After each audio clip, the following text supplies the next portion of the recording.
Order! Order! You are an incorrigible delinquent at times. Behave yourself, man!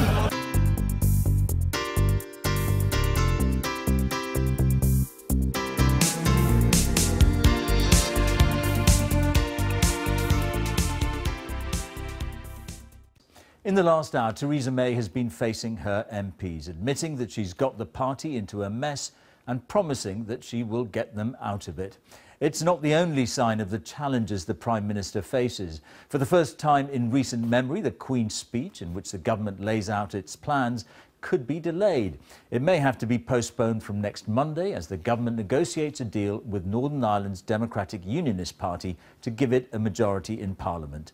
Theresa May is widely expected to have to prune back some of the more controversial aspects of her election manifesto as she tries to win the support not only of the DUP but backbenchers in her own party. Our political editor Laura Koonsberg has the latest.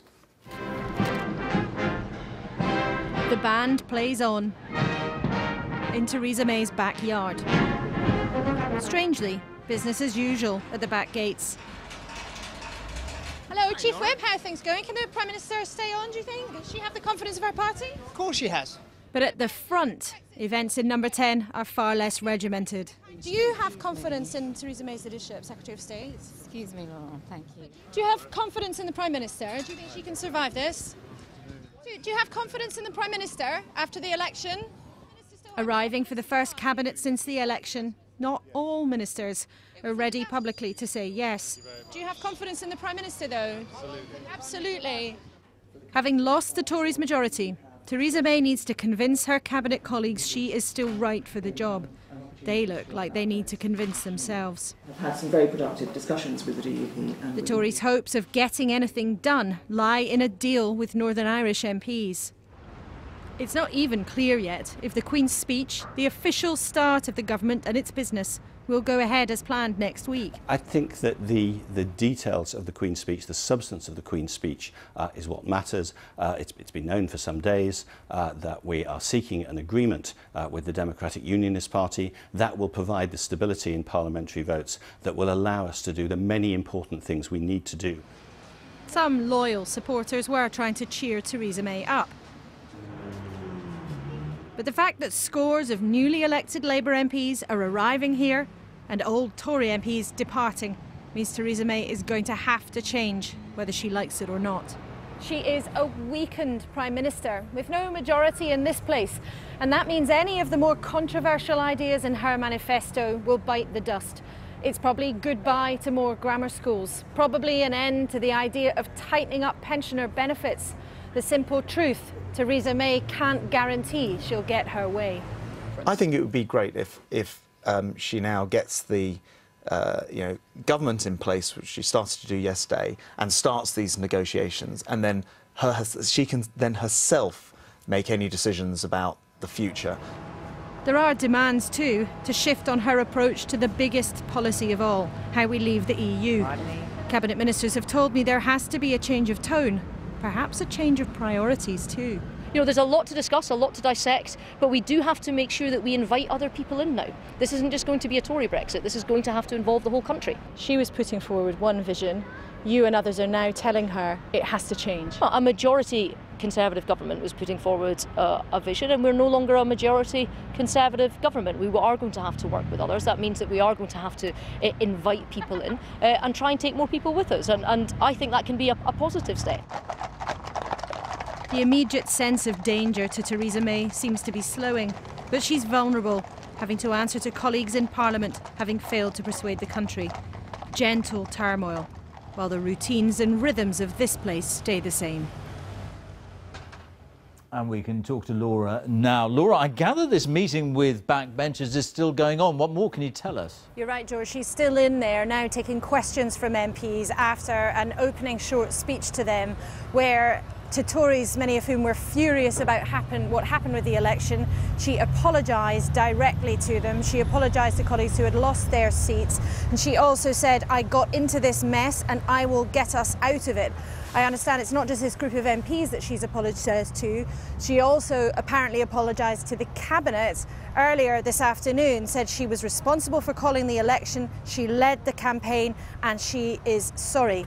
Now the truth is she can now say sorry as much as she wants, as colleagues had demanded, but her authority is extremely fractured and minds here are of course turning to what is next. In that meeting tonight, she essentially acknowledged that she's not really calling the shots anymore. She said, I will serve as long as you want me. Now that is about as far from a Prime Minister commanding the heights of politics as you can get.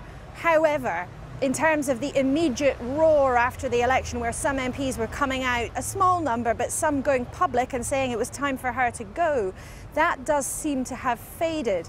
And in terms of the tone she's struck this evening by acknowledging she's made mistakes, I think that makes it more likely that Tory MPs will be happy to be quieter for a while with their concerns about her leadership. But there's still that real nagging doubt about how long she can stay. Can she stay in the medium term? Can she stay towards the next general election? After what's happened in the last 48 hours, that seems pretty unlikely. Laura, thank you. So, as we've heard, perhaps the biggest challenge facing Theresa May is negotiating Britain's departure from the European Union. The Brexit Secretary, David Davis, has said there may be a delay to the negotiations to leave the EU, which were also due to start next Monday. But Mr Davis insisted the government would stick to its plan to leave the single market, despite some calls to change its stance after last week's election result. Our Deputy Political Editor, John Pienaar, looks at the future of Brexit. Brexit means Brexit, says Theresa May, but what does it mean? The two-year countdown continues next week. Then UK and EU negotiators must thrash out a deal if they can. They've got till the end of March 2019. Then Britain's out. So what are the challenges of Brexit, and can ministers find an answer? European imports cross British borders freely now. EU leaders say people must too, if free trade's to go on. So how to keep free movement of goods into Britain but not people? The government says it's sticking to that mission, but open to ideas. What we will be doing, of course, as I have actually through the last 10 months, is listening to all the contributors and say, if you've got better ideas, tell me, and we'll hear and we'll consider them. Lots of work to do. The Cabinet has no detailed plan. The Chancellor wants to keep business supplied with vital European workers. David Davis, the Brexit Secretary, does too, but wants migration down in the end. Trade Secretary Liam Fox is tougher still, wants out of the EU, even if that means no deal. But the parliamentary pressures after the election are huge. This debate's been going round in circles. Since the election, it's picked up pace. Brexiteers want to break free of all EU control. Others say compromise on migration, on EU payments, for the sake of a deal. Whether it's on movement of people, how the rules can be adjusted, budget payments, things like that, I think there needs to be a bit of flexibility, because the politicians' job is to make this work for the nation as a whole, not to dispute amongst themselves. 17.4 million people voted for the simple principle that decisions should be made by democratically elected politicians here in Westminster that decide our laws, our money and our borders. And that's what should be negotiated starting next Monday. Labour wants all options kept open. Trade and cooperation count for more than keeping migrants out, they say. We need a collaborative approach. We need to get rid of the idea of tick-boxing hard Brexit and obsessions with things like the European Court and bringing down migration numbers. We need an outcome that works for businesses and for people across the country. Most of the MPs who will be sworn in here this week were elected on a promise to deliver Brexit. There are many ideas of how and what's best for Britain. If there is a plan, it'll only emerge slowly through long, hard negotiation, and no one can say now what it'll look like. Opinions may shift here and across the country, and some even believe no plan could be agreed before another election. So a deal to exit the European Union is not yet within reach. That's assuming it ever is. It'll take endless wrangling between now and the two-year deadline for Brexit before we find out what it truly means. John Pienaar, BBC News, Westminster. The Democratic Unionist Party is not only negotiating with Theresa May, as we've been hearing, it's also resumed talks on restoring power sharing in Northern Ireland. Tensions at Stormont means there's been no First Minister or Deputy First Minister since January. But Sinn Féin, the other party in the power sharing talks, say Theresa May's government can no longer be seen as an honest broker because it is now dependent on the DUP for its Commons majority. Our Ireland correspondent Chris Buckler has the latest on the Stormont talks. North Antrim is a DUP heartland, where many voters choose the party at least partly because of their religion. High among the concerns of the Democratic Unionists and their electorate is protecting the union of the United Kingdom. And now they find themselves in a position not just to help provide some stability, but also to influence government in the UK. The prospect of a deal between the DUP and the Conservatives is a deep concern for Sinn Féin, particularly as Theresa May's government is also supposed to be acting as an honest broker in talks to try to restore power sharing here at Stormont. We don't believe that any deal between the DUP here and the English Tories will be good for the people here, and any deal which undercuts in any way the process here or the Good Friday and the other agreements is one which has to be opposed. Watching on as Sinn Féin spoke were members of the DUP. Their Westminster ambitions could have an impact on Parliament buildings in Belfast, where devolved government collapsed at the start of the year because of a series of disputes between the parties. Those issues which are devolved should be dealt with by the devolved administration here in Northern Ireland. But if others decide that they're not coming back into the devolved administration here in Northern Ireland, then those issues will have to be dealt with at Westminster. It is really for Sinn Féin to decide where they want those powers to lie. The British and Irish governments were supposed to be bringing Stormont's parties together in these talks. However, Dublin's ministers are becoming concerned. The Good Friday Agreement requires all parties, and particularly both governments, to adopt a stance of rigorous impartiality. The DUP will make their way to Westminster tomorrow with demands. At the top of their list is likely to be money for the economy and public services here. And while certain Tories have expressed concern about the DUP's opposition to same-sex marriage and abortion, there's some support for them among voters in places like Ballymoney. Do you think they need to change those kind of views? No, well, I would agree with those views, I'm sorry. Everybody's entitled to their opinion, and if that's your opinion, then you should stand for your rights. We have a right to speak out, so we do. The DUP's religious roots mean faith is often a factor. But when they speak to Theresa May, expect their demands to be more practical and political. All indications are that the DUP head to Downing Street intent on doing a deal. And along with cash, they're likely to want influence on subjects like Brexit. But what's good for stability in Westminster could actually cause instability here at Stormont.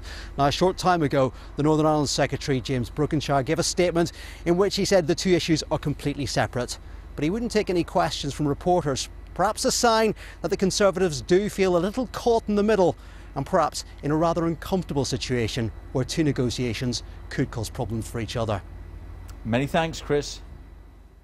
More now on our top story. Over the weekend, people across the UK have been mulling over the election results and some of the surprises that emerged. One of those was Bristol Northwest, where constituents ousted the sitting Tory MP and gave Labour a majority of more than 4,000. Our correspondent John Kay has been speaking to grassroots supporters about what they want the party to do in response to the election result. Politics is a brutal business, and here things have already moved on. This Conservative seat has been claimed by Labour. Could you feel it immediately that it changed? Absolutely. This afternoon we brought together some rather bruised Conservatives. They all agree that Theresa May won't survive long term, but they say she must stay on for now. We start discussions on Brexit next week. Now is really not the time to be trying to change the Prime Minister.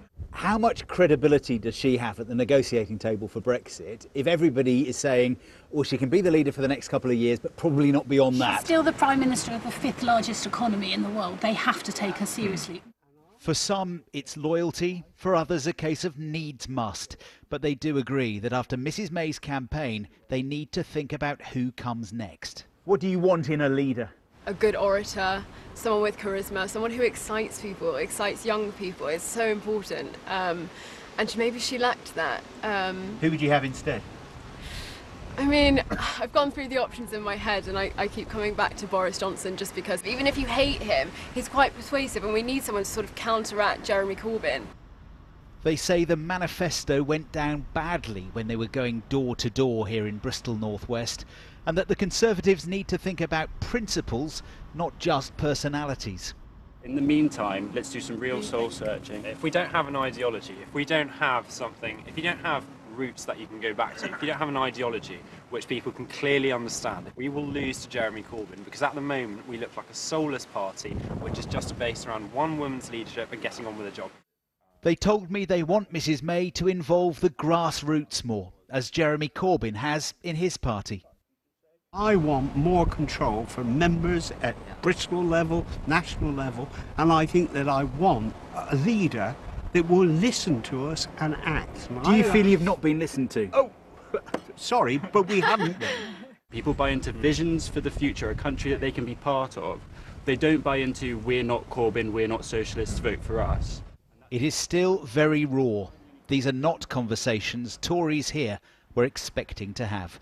John Kay, BBC News, Bristol. An embattled Theresa May tonight faced a showdown over her future as Prime Minister. Mrs May met Tory backbench MPs after the disastrous election campaign left both her and her party weakened. She told them the mess was her fault and she dragged them out of it. But there's still no deal with the DUP and there are likely to be delays to both next week's Queen's speech and the crucial start of Brexit negotiations. Here's our political correspondent, Carl Dinnan. Can we welcome those new colleagues who are sitting around the Theresa May has managed to assemble a government. I think is absolutely essential, which is to provide some stability for the country. But she needs Parliament's support to allow them to govern, and that requires agreement from the Democratic Unionists. Without that, she can't even write a Queen's speech. We're still forming the programme for government. Obviously, we're in talks with the Democratic Unionist Party to see the deal that we can put together, and I'm very optimistic that will happen. But obviously, until we have that, we can't agree the final details of the Queen's speech. Leaving Cabinet, the Defence Secretary said she had their support. Sir Michael, did everyone back the Prime Minister today? Absolutely. Everyone pleased with her performance? Silence. The Prime Minister then moved on to a tougher audience, her MPs. She was contrite, telling them, I got us into this mess and I am going to get us out. In the short term, that involves meeting the DUP leader Arlene Foster tomorrow. She says there's no reason why her party shouldn't do a deal at Westminster. Of course, the parliamentarians would wish to play as full a role as they possibly can in our national parliament, just as some in Sinn Féin would like to play a role in the Irish parliament. I think this is a tremendous opportunity, not just for this party, but for Northern Ireland in terms of the nation.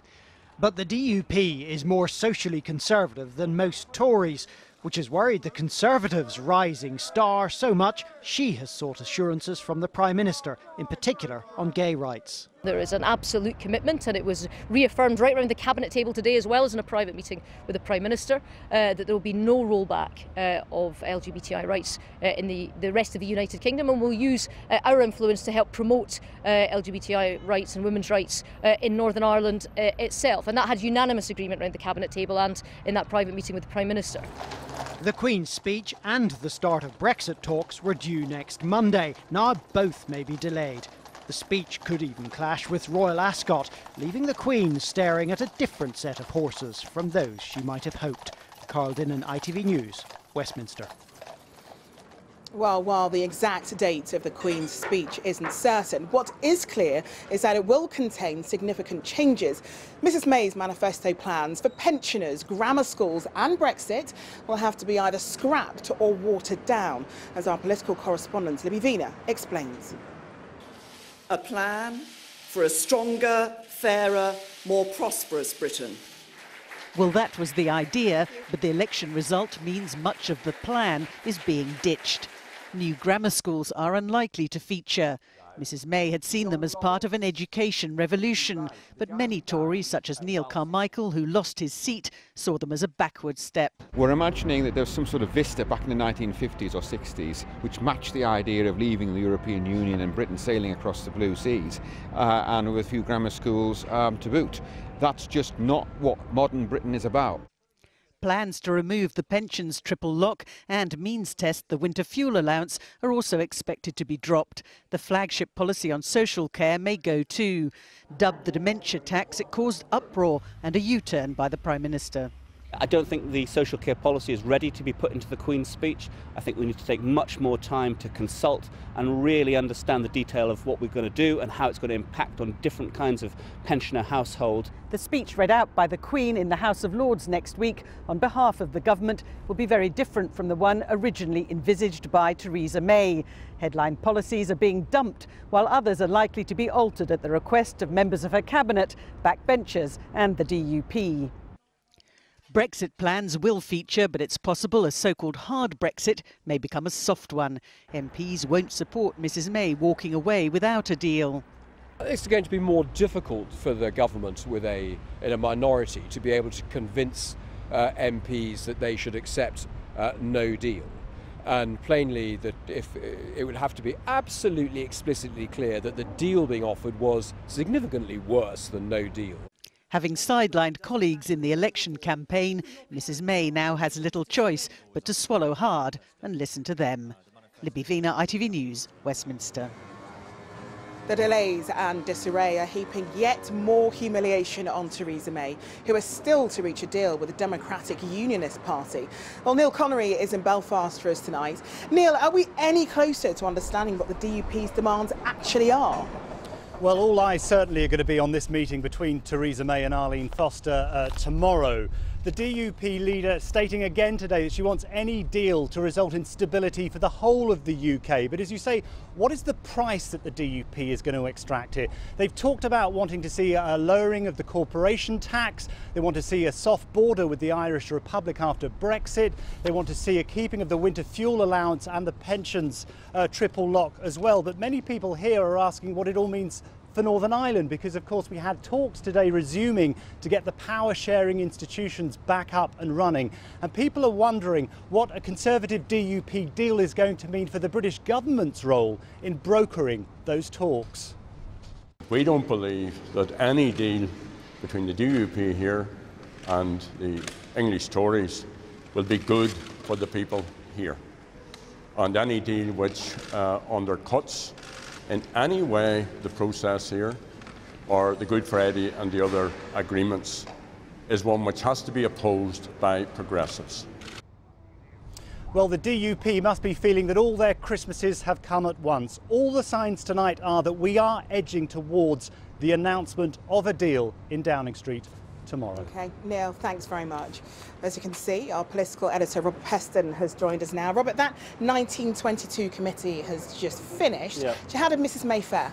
Well, look, there's always an element of stage management, show business in all of this, but talking to a lot of backbench MPs afterwards, no question in my mind she did well. In the words of one, she showed her human side, which, as he said, it was something that happened far too rarely during the election campaign. She effectively said sorry. She said that she admitted that she got the party into what she called this mess, and therefore it was her responsibility to get them out.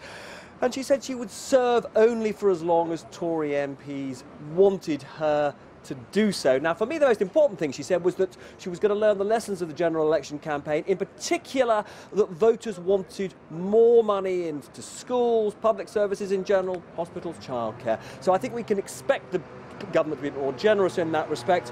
Big conclusion, big takeaway, no immediate leadership challenge, but I would still expect her to go sometime in the next year or two. OK, Robert, thanks very much for that. Well, one of the few positives from election night for the Conservatives was their success in Scotland, of course, taking 12 seats from the SNP. But behind it was a desire from voters for a Brexit that puts the economy first, not immigration. And that's putting even more pressure on Theresa May. Our Scotland correspondent Peter Smith went to Stirling, once the scene of a legendary rebellion, to hear why voters there turned against the nationalists. In the land of William Wallace and Scotland's wars of independence, there's an old saying, whoever holds Stirling holds Scotland. Now Stirling is held by the Conservatives, and Tory victories in key battlegrounds like this one seem to have kicked the SNP's push for another referendum into the long grass, sending Nicola Sturgeon homeward to think again. Janet has been a florist in Stirling for 44 years. She's voted SNP her whole life, but in this election she went blue, sick of referendums and hopeful of a better Brexit. I import all my flowers and that from Holland, so I worry about that. Brexit? Brexit, as to how it'll affect importing my flowers. Ruth Davidson's arguing for a closer relationship with the single market, maybe a softer Brexit. Would that appeal to you? I think so, yeah. And you hope that she'll be able to influence Theresa May? If you go in with all guns firing, people duck. If you go in and talk gently, they'll listen to you. When it comes to Brexit, Cameron just wants what's best for his whiskey and gin business. There is a sense that the Scottish Tory party can be distinct and altogether more appealing than the one led by Theresa May. I think Ruth Davidson is a breath of fresh air, and I think the more Ruth Davidsons we have in politics, of all parties, the better for Scottish politics. But this Tory surge perhaps should not be overstated. Locksmith Paul voted for them for one reason only. It was about stopping the SNP and stopping the independence referendum yet again. We voted no 2 years ago. We're Under different circumstances. Brexit completely changes the whole scenario. The SNP's slogan was giving the people of Scotland a voice, but the majority of Scots don't want independence, and Ruth Davidson heard their frustrations. Now her 13 MPs have their eyes on influencing not just Scottish politics, but the UK's future. And they know Theresa May needs them. Peter Smith, ITV News, Stirling. So a humbled Theresa May has acknowledged to her own MPs that her future is in their hands, telling the Conservative Backbench 1922 committee this evening she would serve for as long as they want her. And she took the blame for the election result, admitting, I got us into this mess and I'm the one who will get us out of it. But tonight, it's still not clear whether Theresa May will have signed a deal with Northern Ireland's Democratic Unionist Party in time for the Queen's speech to go ahead as planned next Monday. Our political editor Gary Gibbon has this report. Parliament's waiting, and so is the palace. Is she coming or not? The government said the Queen's speech, the traditional unveiling of the government's plans, could be postponed because Number 10's not sure if it's got the votes in the Commons for huge chunks of its manifesto. Is the Queen's speech going to be delayed? If so, for how long and why? Well, we're still forming the programme for government. Obviously, we're in talks with the Democratic Unionist Party to see the deal that we can put together, and I'm very optimistic that will happen. But obviously, until we have that, we can't agree the final details of the Queen's speech. So as soon as we've agreed that deal, then we'll be able to say when the Queen's speech will be. Theresa May told the Cabinet today she was working towards a deal with the Democratic Unionist Party. We've had some very productive discussions with the DUP, and we will be...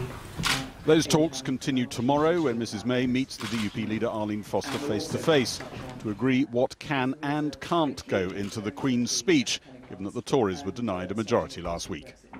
The 87-page manifesto, packed with policies like trimming pensioner benefits, rethinking the care system and much else besides, has disintegrated.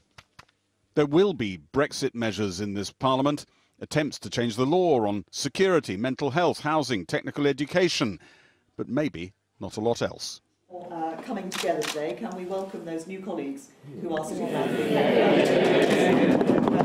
Mrs May welcomed back Michael Gove to the Cabinet today, someone she desperately not wanted to give a job to, an appointment she hopes will help to shore up her shaky hold on the Premiership.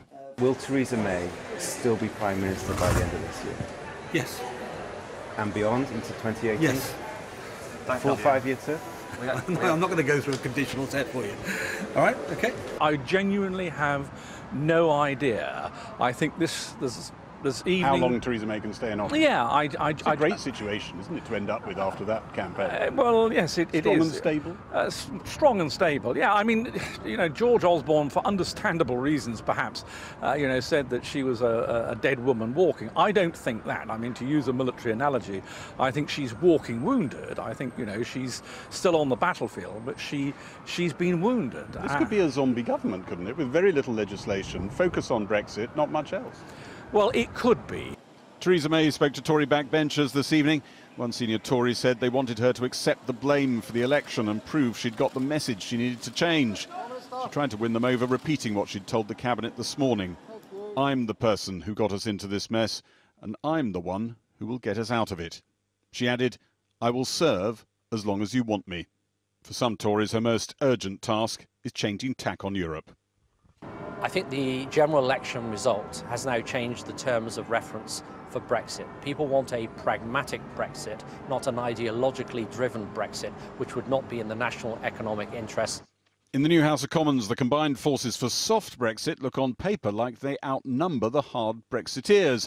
But the bulk of Labour MPs alongside the SNP, some 24 or so ardent Tory Remainers, plus the smaller parties, and they look a lot bigger than the combined forces of most Tories plus the Democratic Unionist Party. But it's not quite as straightforward as that. Even yesterday, John McDonnell said not leaving the single market would be seen by the British people as not leaving the European Union. What we want to do is have a free trade agreement instead, which gets as close as possible to matching the benefits of the single market. Tomorrow, the DUP leader Arlene Foster meets Theresa May for talks on cooperation between the parties. The deal should come soon after that, propped up by a minor party, many miles from the future Theresa May had hoped for. And Gary joins us live. Now, Gary, a side of Mrs May she's not yet shared with the nation, humility. I asked one Tory MP who was at the meeting if she'd been a bit more human, and he said you could drop the first few words and just use the last one. She did come across quite well in the room. She diffused tension by showing some humility, by engaging with the criticism that she hadn't taken any responsibility for the disaster of the election. And she also said at one point when the questions were going on a bit and the chairman of the 22 said, are you sure you've got time for all this? And she said, no, it's fine. I told you I'd changed. and so all of that helped in the room. Interestingly, though, in the room as well, you heard quite a lot of Brexiteers making the point that there was no message from the electorate that challenges Theresa May's original version of Brexit, a sign there of the problems ahead. And the other problem ahead, of course, the DUP deal, which is not yet sealed. She'll be having talks with Arlene Foster about that tomorrow. It doesn't necessarily get signed off tomorrow. Not quite clear whether the DUP want to milk it for a bit longer. A lot of economic stuff in their demands. You'll never see it all written down, but one day, when you look back, you'll see what they got in cash transfers that went across to Northern Ireland and buildings that would never have been built. There'll be a deal, but we don't know quite when. Gary Gibbon. Well, now we're joined by the shadow Brexit Secretary, Keir Starmer, and the Tory MP, Jacob Rees-Mogg. Keir Starmer, that's very interesting. In the 1922 committee, which of course you're not a member because you're not a Tory, you're the Labour spokesman, in that committee, Mrs May was confronted by a number of people who said the election said nothing at all about Brexit. Do you accept that? They're in denial. The Prime Minister went to the country seeking a mandate for an extreme version of Brexit, and she hasn't got it. And the sooner she appreciates that and presses the reset button, the better. But what is the reset? The reset button, it needs a different tone and approach. We may not be members, but we want to be partners with our EU friends, and we want something that's collaborative and cooperative. She needs to be much more serious about the benefits of the single market and the customs union, and she needs to drop this idea that no deal is a viable deal. She also actually needs to involve Parliament more than she's been prepared to so far. These are the things that she needs to do. She needs to do them this week. But with respect, isn't Labour's tone somewhat of a mess? I mean, yesterday there was John McDonnell on the television saying, you know, this is not a soft Brexit, there's no such thing, this is a hard Brexit. The Labour Party position has been absolutely clear, was set out in our manifesto. But he's the Shadow Chancellor. Absolutely clear, and it was an agreed position, which is we fight for the benefits of the single market and the customs union. Absolutely agreed position, so I don't think there's any lack of clarity there. And he agreed to that? He's agreed to that, the whole party's agreed to that. We just run the campaign on that, and actually that message was well received across the country. I was in probably 50 constituencies in the campaign. But you're a lawyer, and you know whether any of this stuff is possible. I mean, can you be a part of the single market? Can you have a degree of freedom of movement and still be a member of the single market? That's for negotiation, but what I've done is we can squabble about models uphill and down dale. What we need to focus on is what are the outcomes. And businesses that I've talked to, trade unions I've talked to, members of the public I've talked to are all clear. We don't want tariffs, we don't want customs duties, we want trade to continue in the future. We want to collaborate on the brilliant science, medical research that we do. Clearly, I think there's a consensus for a progressive, sensible approach to all of this, and the sooner we get to that, the better. Jacob Rees-Mogg, you are a leave merchant, but it looks very much, if you take the Sun newspaper's poll, which is a very interesting one, of the MPs who are now in there, you're in the minority quite severely by a factor of about 60 members. Well, last year, the British people voted to leave the European Union. And there isn't actually that much difference between Sir Keir's position and mine. We want to cooperate with the European Union, we want to be friendly towards them. What I don't want is for the European Court of Justice to be involved. I want the free movement of people to end. We should control our own borders. And it's very interesting, I think the failure of the Conservative campaign was actually that the election wasn't about Brexit. We wanted it to be about Brexit because that was our strong card. But Labour, possibly because Sir Keir is so capable, managed to neutralise it and avoided campaigning on Brexit because... If you agree with Sir Keir, then you're in favour of being part of the single market? No, definitely not, because you can't be in the single market without free movement of people. And people clearly voted against free movement of people a year ago. But the Labour Party during the campaign... Did anybody ever knew what the single market was a year ago? They knew what the free movement of people was. Did they know what the single market was? They were... Well, whether they knew the precise terminology, but they clearly knew what free movement of people was, which is a condition of it. But the Labour Party said very little during Brexit, during the campaign. It didn't make it a focus. The parties that campaigned to reverse Brexit were the Lib Dems, the Greens and the SNP, all of whom did very badly, particularly the SNP did Do you poorly. think Mrs May ought to have a bit of mea culpa with the country? Why simply reserve it for Tory MPs, and why only apologise to the candidates that lost in the Tory party? There are other people who have lost dreadfully from what's happened. Could you be more specific? What have people lost from the general election? Do you think this shambles in which we find ourselves is in any way a respectable condition? What do you think other countries are thinking? What's going on here? I think you are classically overstating what has in fact happened. The Prime Minister goes into an election looking for a major mandate for the biggest constitutional change in recent history. And you call it a shambles. You say that it's a butcher's slaughterhouse. This seems to be an extraordinary you use thing. That phrase, not me. No, that's what a shambles means, which I'm surprised you don't know. Most uncharacteristic. It clearly isn't a shambles. What it is a less successful result than we had wanted. Perhaps it's not the large majority that we had wanted. More legal the Prime Minister's just accepted that it's a mess. It's the first time I've agreed with her in a very long time. And one way out of that mess is to accept that there has got to be a change in tone and approach on work. Is a shambles a mess? It's a difficulty. Is a shambles a mess? A shambles is a good deal worse than a mess. So a mess is perfectly okay, hold is it? your horses. It's quite nice to get a word in edgeways occasionally. It is a difficulty internally for the Conservative Party because we did less well than expected. The government of the United Kingdom carries on. There is still a Prime Minister, there is still a Cabinet, there is still a civil service. No increased mandate of any description. She did not get what she sought. That doesn't make it a disaster for the country. That makes it awkward for the Prime Minister, and that's why she's apologised to the party that she leads. If the but the country is completely if the Prime Minister stable. today says she needs a bigger mandate in order to negotiate, and actually fails and even loses the mandate she had, that's hardly. That is a disaster for the country. No, it's not a disaster for the country. The British people voted for a minority government. That's not a disaster, that's democracy in action. A disaster is the sinking of the Titanic, not losing a couple of seats. I'm afraid Jacob's in denial and the Prime Minister's been in denial. They've got to recognise the scale of the failure last Thursday and do something about it. Keir Starmer, Jacob Rees-Mogg, alas, our time is up, but thank you very much indeed for joining us. I'm going to learn what shambles means. European leaders are determined not to give Britain an easy ride over Brexit, despite all the uncertainty over how the talks will now proceed. European Commission President Jean-Claude Juncker will be briefing MEPs in Strasbourg later this week on the wider implications last week's election result could have for the whole Brexit process. From there, our Europe editor, Matt Fry, has this report. It really is enough to make your head spin. This time last year, Britain vexed the EU with Brexit. Now it has perplexed it with its strange election. In the polished corridors of the European Parliament in Strasbourg, they were hightailing it to their first session to mull what, if anything, has changed. Some see the result as a chance to kiss and make up.